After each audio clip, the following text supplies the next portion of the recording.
Somos tu voz. En las últimas horas ha habido varias declaraciones de parte de algunos voceros del régimen, del propio Nicolás Maduro y también de su fiscal Tarek William Saad a propósito de la situación de los adolescentes detenidos, no solo de los presos políticos detenidos, sino sobre todo de los menores de edad, que en total entiendo en este instante son 69. Han dicho que no se trata de niños y que son, pues, en esencia, y en dos platos dijeron, criminales. Tenemos a Marta Tineo con nosotros, defensora de derechos humanos, y además es la directora de Justicia, Encuentro y Perdón. Gracias por estar allí, Marta. Siempre muy pendiente de estos temas. Encantado. Muchísimas gracias. Gracias a ti por el contacto y por la atención a un tema que nos involucra definitivamente a todos. Vamos a escuchar lo más recientemente dicho por Tarek William Saad, ¿te parece? En primer lugar, para ponernos en contexto de lo que estamos conversando, justamente. Voy. Oigan bien. Voy con él de nuevo. El Reino Unido, Inglaterra, condenó, oigan bien, judicializó y condenó a niños de 12 años. En Venezuela no hay niños detenidos. Hay adolescentes que lamentablemente han confesado, fueron utilizados adolescentes de 16, de 17 años, algunos, otros son adultos, la gran mayoría obviamente, para ocasionar estos actos de violencia. Bueno, en esencia, allí lo dicho por él, ¿no? Que en Inglaterra ya en algún momento se han metido preso a niños, bueno, y también en otras partes del mundo, en honor a la verdad, y que estos que están en Venezuela no son niños, son adolescentes, y que además confesaron, fíjense qué detalle este, ¿no? No es que de alguna manera tengan unos cargos en su contra, sino que ya confesaron que bajo qué presiones, ¿no? ¿Qué nos comentas a propósito de esta declaración? ¿Cuál puede ser la expectativa muy dura? Porque además entiendo que los familiares de estos niños han estado pasando mucho trabajo, están en cárceles comunes, están con delincuentes comunes. Sí, bueno, lo primero es respecto a la categorización, si son niños, si son adolescentes. Ciertamente, a tenor de la Ley Orgánica de Protección de Niños, Niñas y Adolescentes, se considera adolescente a quienes están entre los 14 y 17 años. Eso es así.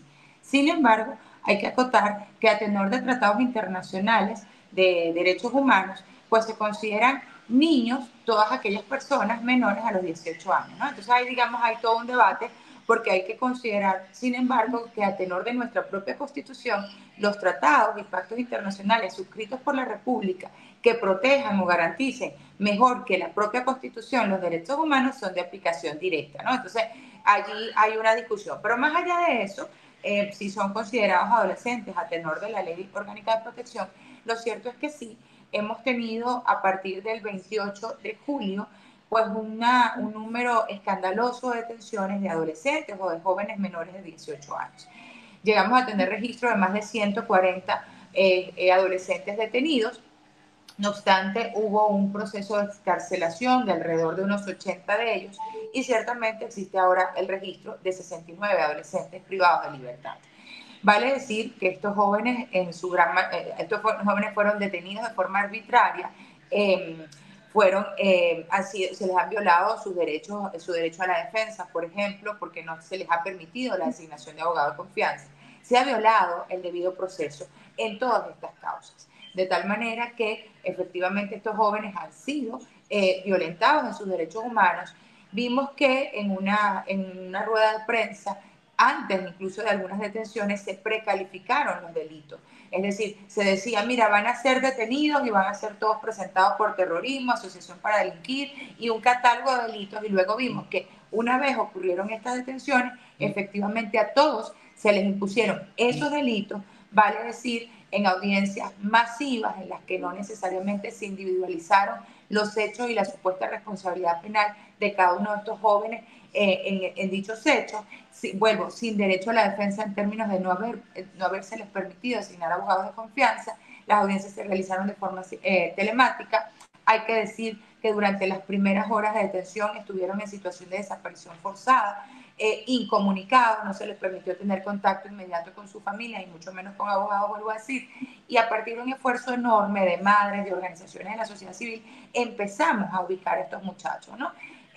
Como te digo, aquí hay un catálogo de violaciones a derechos humanos que va desde esa detención arbitraria, desaparición forzada, violación al derecho a la defensa, violación al debido proceso, casos muy lamentables, testimonios según las madres y padres de estos muchachos de haber sido víctimas algunos de torturas, incluso de violencia sexual. Hemos visto denuncias públicas en cuanto a adolescentes que han tenido incluso ideas suicidas y otros que han intentado. Tenemos el caso de una joven que efectivamente ha intentado suicidarse como consecuencia de, digamos, la situación emocional terrible que está atravesando. Es una situación sumamente grave y frente a todo eso, claramente las organizaciones de derechos humanos, no solamente nacionales, sino internacionales, pero también mecanismos de protección de derechos humanos, tal es el caso de la Misión de Determinación de Hechos, la Comisión Interamericana de Derechos Humanos y otros tantos mecanismos internacionales se han pronunciado en torno a esta situación.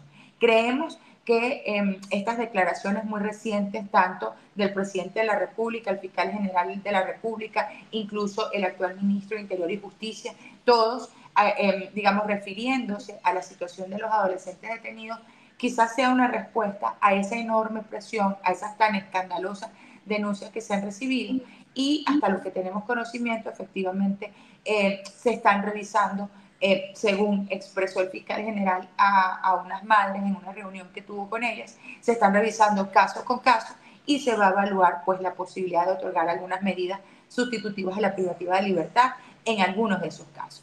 En cuanto a calificarlos como criminales, a decir que estas personas efectivamente confesaron la comisión de un delito, debo decir muy responsablemente que tenemos denuncias de algunas madres que justamente dicen que a estos jóvenes se les obligó, en algunos casos, en sesiones de tortura, con amenazas y cualquier cantidad de tratos crueles, se les obligó a grabar videos en los que efectivamente se autoincriminaban.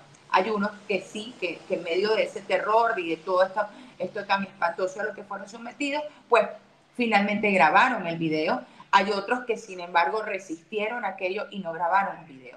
Como quiera que sea, debemos recordar que a tenor del Código Orgánico Procesal Penal, ninguna declaración es válida en sede policial. Las declaraciones deben darse en la sede del tribunal, vuelvo, sin coacción, con garantía del debido proceso, con garantía de los derechos humanos, con un defensor que sostenga los intereses de estas personas. Entonces, más allá de si aparecen o no videos en los que algunos de estos muchachos se hayan autoincriminado, tenemos que recordar que es algo que son unas evidencias que son nulas porque están viciadas absolutamente. Fueron, en algunos casos, vuelvo, conseguidas a través de coacción, de tortura, de tratos crueles y no cumpliéndose los extremos que establece el Código Orgánico Procesal Penal. Ahora, hay detalles, Marta, de cuál es el expediente de cada uno de estos 69 niños, adolescentes. Como dices tú, que ya han conversado algunas de las madres con Tarek William Saab. Hay detalles de exactamente en qué instancia, en qué momento, cómo fueron detenidos para levantarles una imputación. Es que allí está, hay parte, vuelvo, cuando te decía yo había una violación del debido proceso y el derecho a la defensa, es porque no habiéndoseles permitido defensa de confianza, a todos se les impuso, y no solamente en el caso de los adolescentes, sino en todas las personas que han sido detenidas en este contexto postelectoral.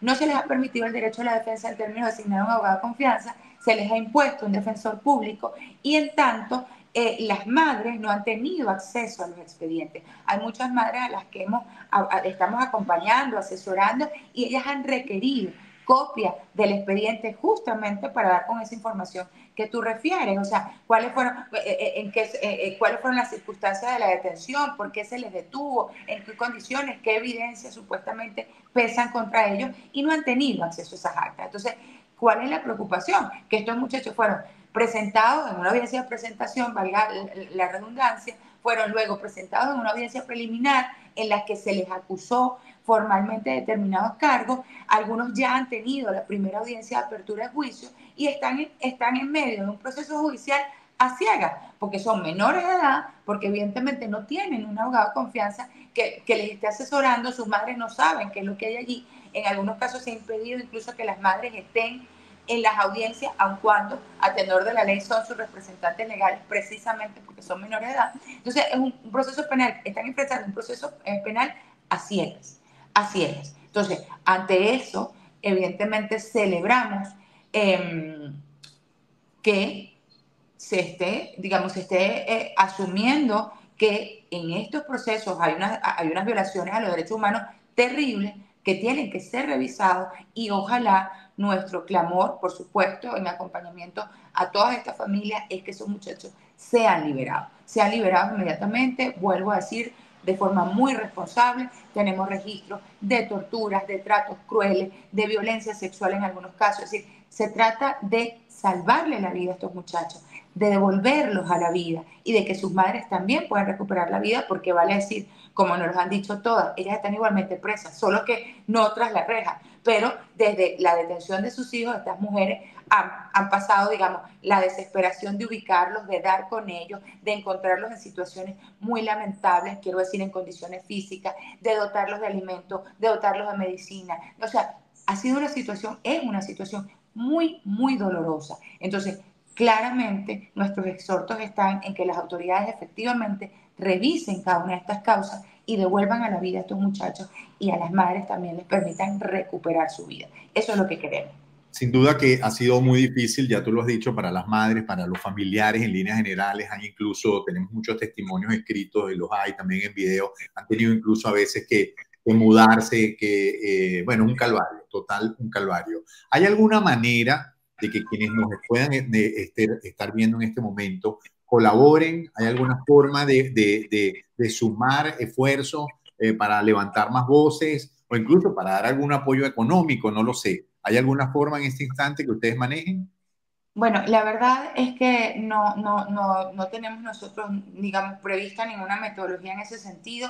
Nuestro acompañamiento es, por supuesto, jurídico, de asesoría, de acompañamiento psicológico, en fin, de documentación de estos casos, porque vale decir, más allá de que estos muchachos, ojalá y así sea, sean liberados de forma plena e inmediata, aquí se cometieron violaciones muy graves a los derechos humanos, y esas violaciones están siendo documentadas a los fines de presentarlos ante instancias, pues, de justicia, instancias de protección de derechos humanos, para que estas familias ojalá sean reparadas integralmente en algún momento por estos daños que han sufrido. Pero, digamos, nosotros como organización no tenemos ninguna metodología para poder alcanzar, apoyar económicamente a la familia. Lo que pudiera decirte es que pueden entrar en contacto con la organización, y personas que tengan la voluntad de colaborar de esa manera con esa familia. Nosotros lo queríamos ponerlos en contacto directamente con la familia, porque, digamos, no nos correspondería a nosotros, digamos, poder apoyar en ese sentido, más que ponerlos en contacto con la familia, y quien quiera apoyar directamente, pues tenga la oportunidad de hacerlo. Bueno, ojalá que así sea, ¿no? Por lo menos que llegue algún alivio mientras se termina de solventar esta situación tan delicada, y esos muchachos finalmente queden en libertad más temprano que tarde, definitivamente.